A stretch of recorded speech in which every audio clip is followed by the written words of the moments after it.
단지 해외연금으로 자금 이전만 했을 뿐인데 연금이 일어나서 저희 부부 노후는 더 이상 걱정하지 않고 노후에 어떻게 보낼지 상상하며 지내고 있습니다.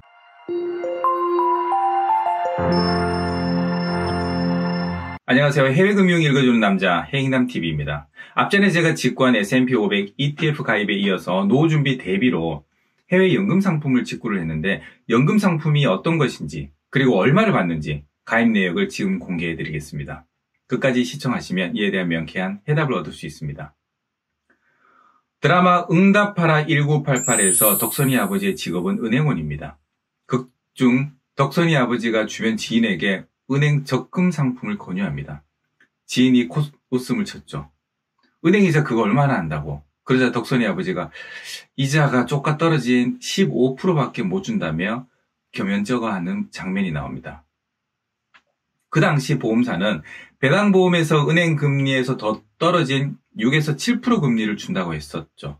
한국의 변화를 미리 감지하고 금리가 점점 떨어질 것이라는 예상을 하고 배당보험의 기회를 잡은 분들은 현재 대박의 연금을 가지고 있습니다. 한국의 배당보험 사례 영상 못 보신 분들은 위 영상 참고하세요. 이것이 제 와이프가 가입한 해외 연금 상품입니다. 연금은 굉장히 간단합니다. 얼마 내고 언제부터 얼마를 받느냐가 관건이죠. 연간 2만 불을 5년 동안 내면 적립금은 총 1억 3천만 원이 됩니다.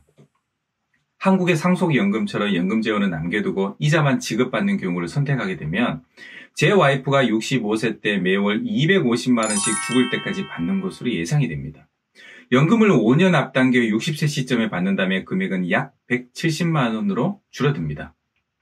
이 표에는 수익률을 약 6%로 배당한다고 예시하고 있습니다.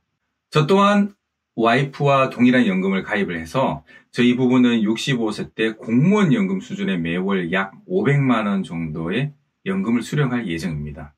2019년 기준으로 국내의 연금보험으로만 준비할 경우에는 매월 약 200만 원 정도의 연금이 예상이 됐었는데 단지 해외연금으로 자금 이전만 했을 뿐인데 연금이 2.5배가 늘어나서 저희 부부 노후는 더 이상 걱정하지 않고 노후에 어떻게 보낼지 상상하며 지내고 있습니다. 직구로 해외연금을 가입하게 되면 보험료 납입하라, 보험료 납입이 완료됐다 등등 국제 우편으로 1년에 몇 차례씩 보내줍니다. 내 계약 상태를 확인하고 싶으면 보험사 홈피에 들어가서 수시로 확인 가능합니다. 이것은 제 와이프 계약 자료입니다. 왼쪽은 국제 우편으로 보험료 4회차 납입 완료됐다는 보고서이며 오른쪽은 보험사 전산 화면을 캡처한 것입니다. 그 다음 자료는 제 계약 화면들입니다. 2019년 8월 15일 계약이 시작이 돼서 23년 8월 15일에 마지막 보험료 납입일이다 라고 찍혀 나오네요. 제가 해외 직구로 저희 부부 노후를 책임질 수 있는 해외연금을 구매하게 된 주된 이유를 3가지 공유해 드리겠습니다. 첫 번째, 완전 경쟁 시스템에서 만들어진 상품. 지난달 카타르 월드컵 16강전에서 브라질과 한국의 경기가 있었죠. 우리 대한민국 선수들 정말 잘 싸웠고 멋지다는 생각이 들었습니다. 하지만 피파 랭킹 세계 1위와 28위의 경기는 현실의 벽이 높다는 생각이 들었습니다. 브라질에서의 축구 선수는 완전 경쟁 시스템으로 오로지 실력으로 검증된 선수들로 구성이 되어 수십 년 동안 세계 최강 자리를 유지하고 있습니다. 우리 같은 소비자도 똑같은 돈 내고 퀄리티 좋은 상품을 구매하는 건 당연한 권리 아닌가요? 그래서 저는 완전 경쟁 시스템에서 만들어진 세계적인 기업의 상품을 선택했습니다. 두 번째, 한국에서 판매되지 않는 배당보험. 여러분은 한국에서 1990년대 판매되었던 6에서 7% 배당보험을 구매할 기회가 있다면 구매할 용의가 있으신가요? 이미 한국에서 판매 중단되었던 배당보험은 해외에서는 예전이나 지금이나 판매되고 있습니다. 배당보험이 좋다는 것은 검증되었고 해외 직구로 배당보험을 가입할 수 있다고 하면 그 기회를 잡아야죠.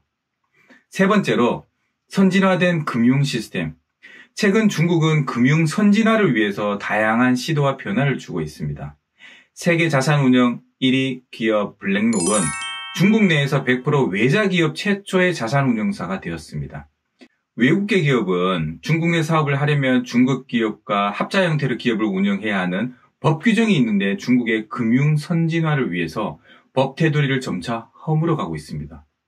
그렇게 막혀 있다고 생각한 중국도 금융에 대해 오픈하고 있는데 한국의 금융 위치는 도대체 어디에 있는 걸까요? 저는 단지 선진화된 금융 시스템에서 일반 소비자들도 돈을 벌 수 있는 수익을 볼 수 있기를 바라는 마음에 해외연금을 선택했습니다. 은행, 펀드, 주식, 보험 등 20년 동안 한국의 금융 시스템에서 일반인이 돈을 벌 수 있는 구조가 아니라는 점을 금융인으로서 뼈저리게 경험했습니다. 코로나로 인해 우리의 삶과 모든 산업은 더 빠르게 변하고 있습니다. 빅데이터 전문가 마인드마이너인 송기령 부사장님의 그냥 하지 말라 저서에는 변화는 중립적이어서 좋은 것도 나쁜 것도 없습니다. 내가 준비했으면 기회가 되고 그렇지 않으면 위기가 될 뿐입니다. 라고 전합니다. 한국의 금융은 변화를 시도하지 않으면 언젠가는 위기가 될 것입니다. 해외로 눈을 살짝 돌리면 시대 변화에 맞춰 준비하고 있는 선진국의 금융상품을 좋은 가격으로 겟할 수 있는 기회가 보입니다. 오늘 영상 관련해서 수정사항이나 궁금한 점 있으시면 행인남TV 이메일로 문의해 주시면 감사하겠습니다.